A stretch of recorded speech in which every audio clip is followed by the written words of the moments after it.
प्रधानमंत्री नरेंद्र मोदी ने आज कोरोना वैक्सीन की दूसरी डोज ली और इसकी जानकारी खुद प्रधानमंत्री ने ट्वीट करके दी। उन्होंने लिखा कि आज एम्स में वैक्सीन का दूसरा डोज लिया। पीएम ने ठीक 39 दिन के बाद वैक्सीन की दूसरी डोज ली। पहली डोज उन्होंने 1 मार्च को एम्स में ली थी और ये आज की तस्वीरें आपको बता दें जब प्रधानमंत्री ने खुद ट्वीट करके इस बात की जानकारी दी कि उन्होंने कोरोना वैक्सीनेशन के तहत दूसरा डोज ले लिया है।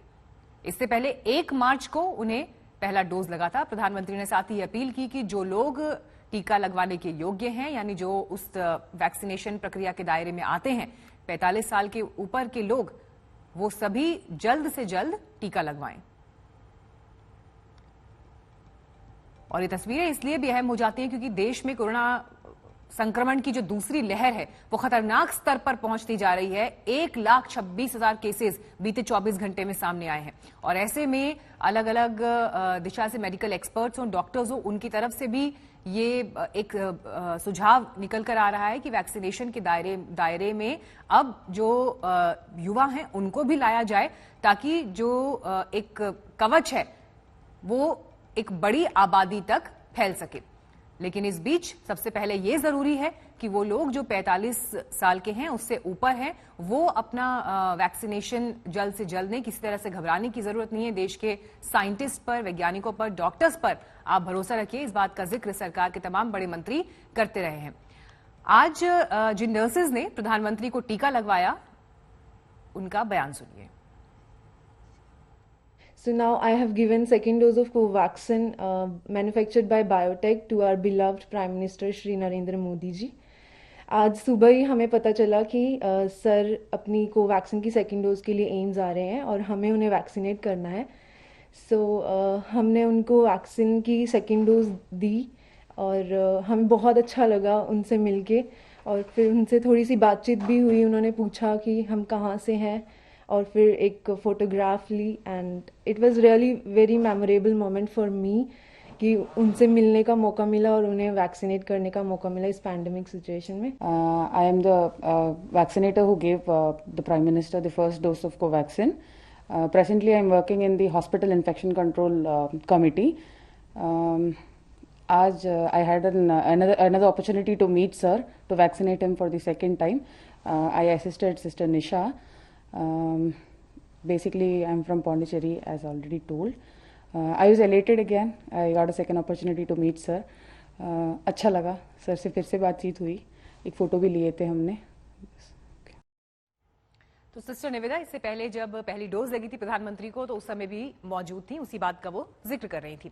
लेकिन कोरोना के तेज आंकड़े अगर आप इन पर नजर डालेंगे तो 24 घंटों की भी हम तस्वीर देखें तो मरीजों की संख्या 1,26,789 रही है और यही वजह है कि अब ऐसा लग रहा है कि जहां पर सख्ती भरे कदम उठाने की जरूरत थी, क्या अब वो फैसले जो अब तक सरकार जिनकी तरफ राज्य सरकारें इशारा कर रही थी वो उठाए जाएंगे। हालांकि दिल्ली में देखिए नाइट कर्फ्यू लग रहा है, महाराष्ट्र में भी आंशिक लॉकडाउन जैसी स्थिति है। नए केसेस महाराष्ट्र में 59,907, 322 लोगों की मौत हुई है और एक्टिव केसेस की संख्या भी आप देखिए जिस रफ्तार से ये केसेस बढ़े हैं इस दूसरी लहर में, ये पहली लहर से ज्यादा खतरनाक दिखाई देता है। एक्टिव केसेस की तादाद 9,10,000 से ज्यादा हो गई है। मुंबई में नए केस 10,000 से ज्यादा है। दिल्ली में भी 5500 आंकड़ा पहुंचा है। दोनों शहरों में मौत का आंकड़ा भी डराने वाला है।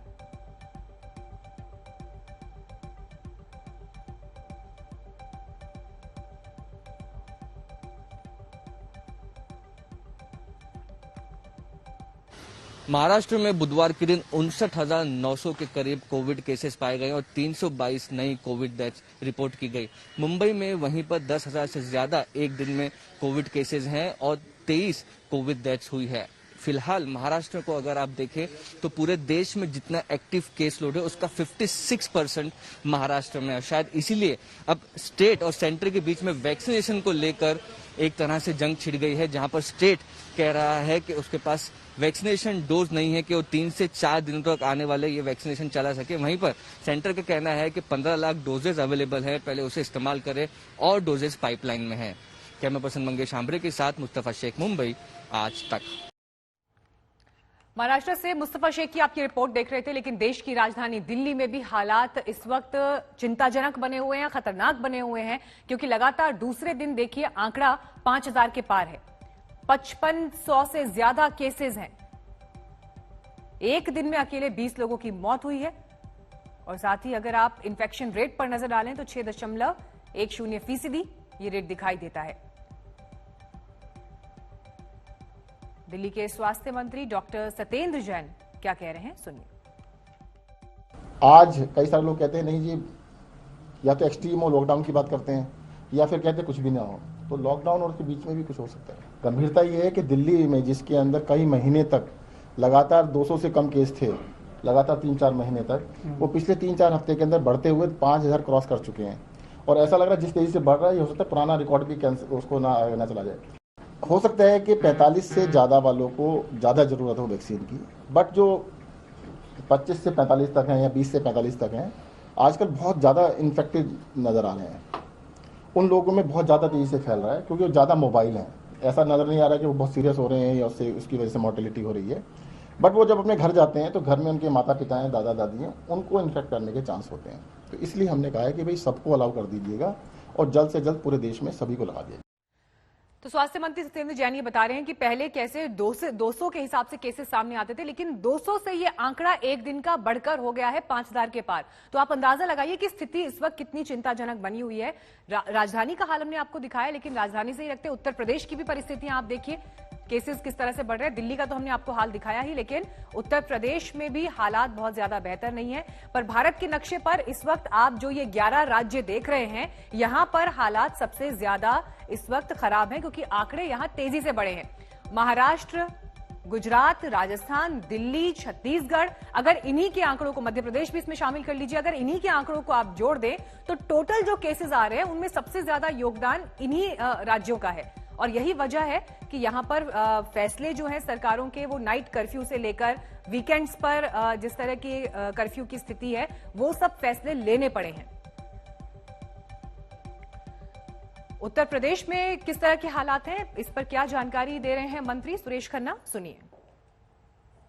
कोरोना की जो केसेस में वृद्धि हुई है वो निश्चित रूप से चिंता की बात है और हम बार बार कहते रहे हैं, प्रधानमंत्री जी और माननीय मुख्यमंत्री जी भी इसको विशेष रूप से बलपूर्वक इस बात पर कहते रहे हैं कि हर हालत में सरकारी निर्देशों का पालन किया जाए, मास्क का प्रयोग और फिजिकल डिस्टेंसिंग को जरूर मेंटेन किया जाए। इस पर बार बार बल दिया जाता रहा, लेकिन इधर हाल के दिनों में ये देखा गया कि इसमें काफ़ी कुछ लापरवाही बरती और वो भी इस कोरोना के केसेस की वृद्धि का एक बहुत बड़ा कारण है हमारी लापरवाही। हम उसके प्रति पूरे सतर्क न रहे, इस वजह से भी केसेस बढ़े हैं। और आइए अब आंकड़ों में आपको हम मध्य प्रदेश की स्थिति भी दिखा देते हैं, वहां पर किस तरह से केसेस जो है वो बढ़ते जा रहे हैं। सबसे ज्यादा केसेस अभी भी इंदौर, भोपाल यहां से सामने आ रहे हैं। मध्य प्रदेश में कोरोना के आंकड़ों पर अगर नजर डालें, 24 घंटे में रिकॉर्ड 4043 केसेस सामने आए हैं। 13 लोगों की कोरोना की वजह से मौत हुई है और एक महीने में जो ये बढ़ोतरी है ये 10 गुना हुई है। पॉजिटिविटी रेट जो बीते हफ्ते 10% के करीब था, वो बढ़कर 12% हो गया है। एक्टिव केसेस की संख्या 26,000 से ज्यादा है। मध्य प्रदेश में कोरोना संक्रमण का ग्राफ लगातार बढ़ता जा रहा है। हालात इतने बेकार हो चुके हैं कि बीते 24 घंटों में 4000 से ज्यादा नए मरीज मध्य प्रदेश में सामने आए हैं। इसके अलावा जो अब लगातार संक्रमण बढ़ रहा है, सरकार ने हाई लेवल मीटिंग की है और उसमें यह तय किया गया है कि मध्य प्रदेश के छिंदवाड़ा में आज रात से लेकर अगले 7 दिनों तक 1 हफ्ते का टोटल लॉकडाउन रहेगा। ये पहला शहर है मध्य प्रदेश का जहां पे टोटल लॉकडाउन रहेगा इतने लंबे समय के लिए, क्योंकि अभी तक रविवार को लॉकडाउन लगता था, लेकिन जिस तरीके से हालात बिगड़ रहे हैं, खासतौर से महाराष्ट्र की और छत्तीसगढ़ की सीमा से लगे हुए शहरों में, अब ये बड़ा फैसला, कठोर फैसला मुख्यमंत्री शिवराज सिंह चौहान ने जो बैठक ली है कोरोना समीक्षा को लेकर, वहां पे लिया है। इसके अलावा फैसला किया गया है कि लॉकडाउन के अलावा जो मध्य प्रदेश के सभी सरकारी कार्यालय हैं वो अब अगले 3 महीनों तक हफ्ते में सिर्फ 5 दिन काम करेंगे, शनिवार और रविवार की छुट्टी रहेगी अगले 3 महीनों तक। वैक्सीन लगने के बाद लोग ज़्यादातर सब ठीक हैं। कुछ केस हो सकते हैं जिनको कि वैक्सीन लगने के बाद भी जो पॉजिटिव आ रहे हैं, पहले से ही सभी लोगों को बताया गया है कि वैक्सीन से व्यक्ति की इम्यूनिटी बढ़ेगी और उसके साथ साथ जो कोरोना से लड़ने की जो ताकत व्यक्ति के अंदर बढ़ जाएगी, जिससे कि हम कोरोना संक्रमण, अगर कोरोना आता भी है तो उसमें लड़ने में कारगर होगी और वो ज़्यादा इफेक्ट हमारे लिए नहीं पड़ पाएगा और उससे ज़्यादा लोग सीरियस नहीं होंगे। वैक्सीन को लेकर भी वार प्रहार शुरू हो चुका है। महाराष्ट्र सरकार वैक्सीन की कमी को लेकर केंद्र पर गरज रही है, तो दिल्ली सरकार का सवाल है कि वैक्सीन का निर्यात क्यों? केंद्र की दलील है कि कुछ राज्य टीकों पर सियासी टीका टिप्पणी कर रहे हैं। भारत के बाहर वैक्सीन भारत के बाहर वैक्सीन दिल्ली में कोरोना विस्फोट के बीच आम आदमी पार्टी के कार्यकर्ता सड़कों पर उतर आए। वैक्सीन के एक्सपोर्ट के खिलाफ आम आदमी पार्टी के कार्यकर्ताओं ने जमकर विरोध प्रदर्शन किया।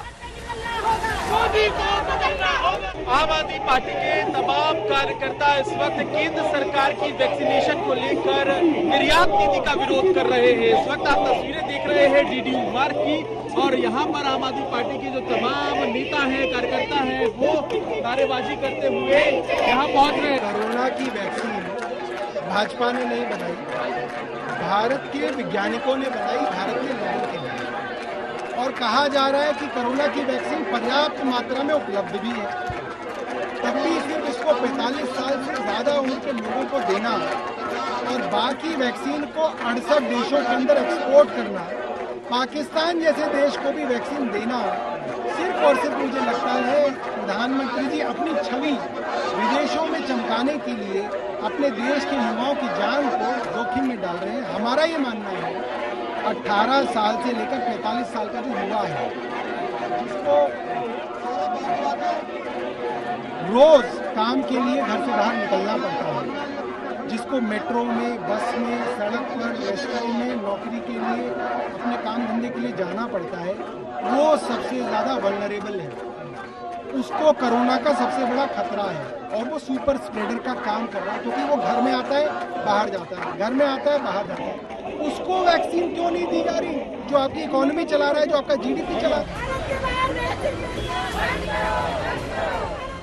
हम आपको बता दें कि भारत में कोरोना के खिलाफ वैक्सीनेशन तेजी से चल रहा है।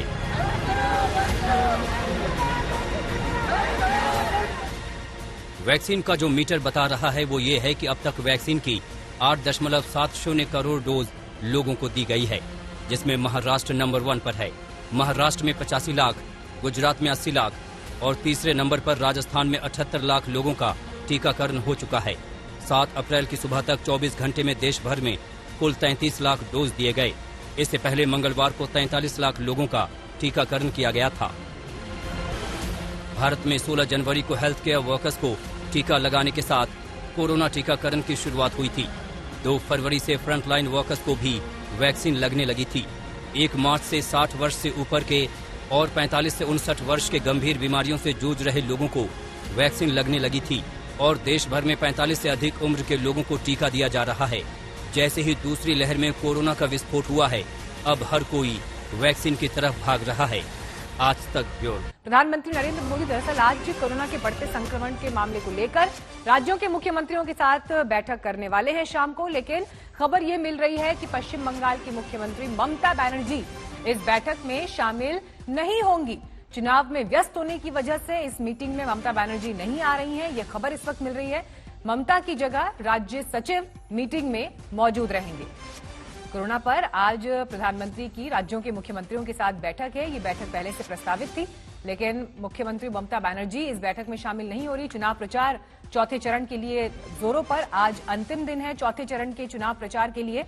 10 तारीख को वोटिंग है और उससे पहले यानी आज के दिन में जब ये बैठक हो रही है तो चुनावी कार्यक्रम में व्यस्त होने की वजह से ममता बनर्जी इस बैठक में शामिल नहीं हो रही हैं और उनकी जगह राज्य सचिव मीटिंग में मौजूद रहेंगे।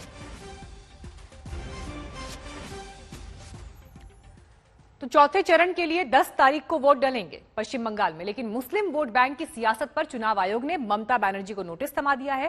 केंद्रीय मंत्री मुख्तार अब्बास नकवी के नेतृत्व में बीजेपी के दल ने चुनाव आयोग से मिलकर ममता बनर्जी पर सांप्रदायिक आधार पर वोट मांगने का आरोप लगाया था।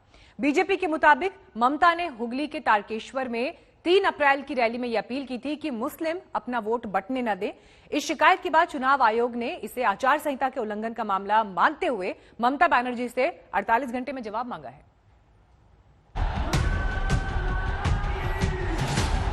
सबाई मिले आयोजन ध्वनि देवें, देखबें सबाई एकजुट हो जाबे। सभी मुसलमान एक हो जाओ, वोट बंटने मत दो। ओ मुस्लिम वोट बैंक भी आपके हाथ से निकल गया है।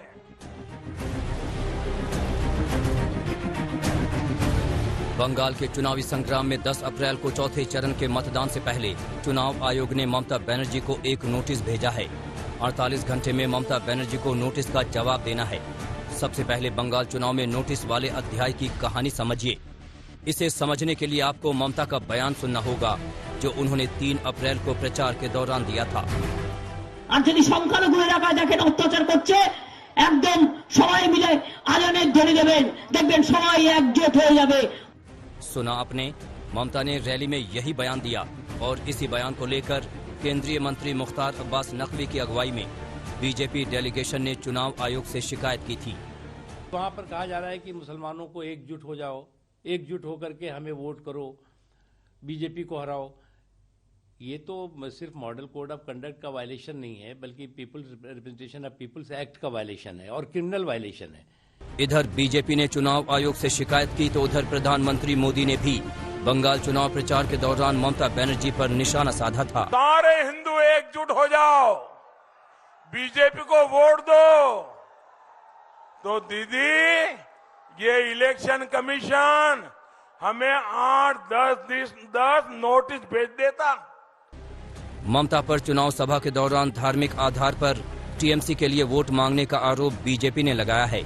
इसी आरोप में चुनाव आयोग ने ममता को नोटिस। ममता के बयान की गूंज चुनाव आयोग तक पहुंची है, तो देखिए ऐसे ही वो बयान जहां दोनों दल इस चुनाव में आमने सामने हैं।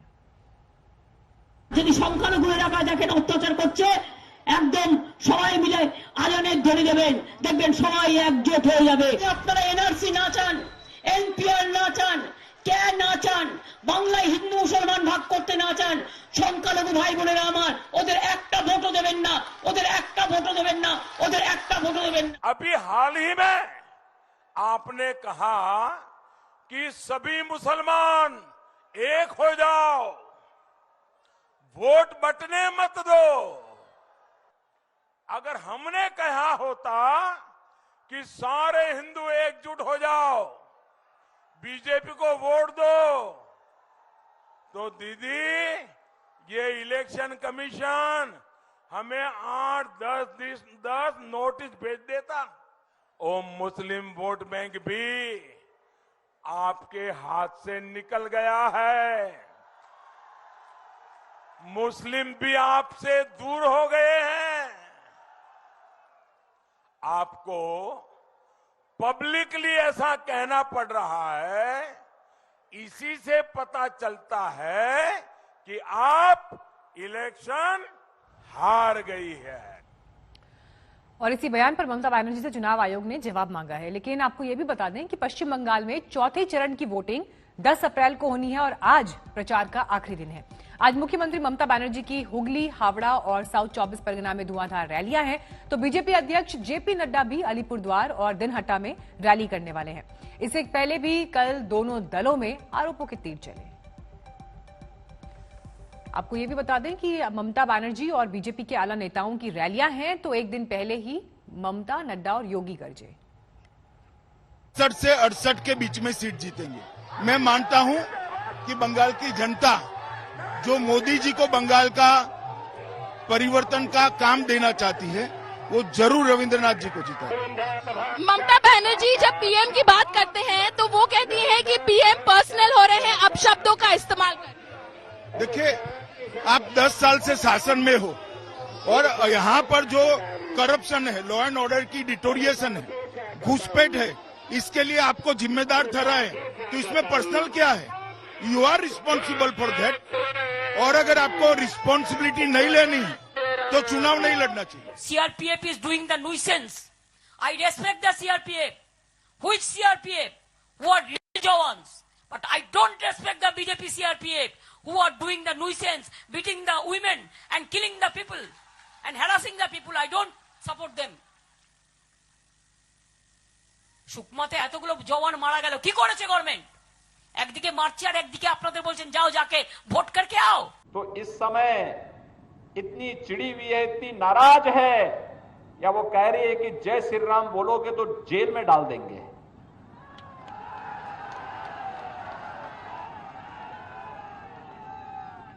अरे चिड़ भाजपा से हो सकती है, हमसे हो सकती है, राम से क्यों?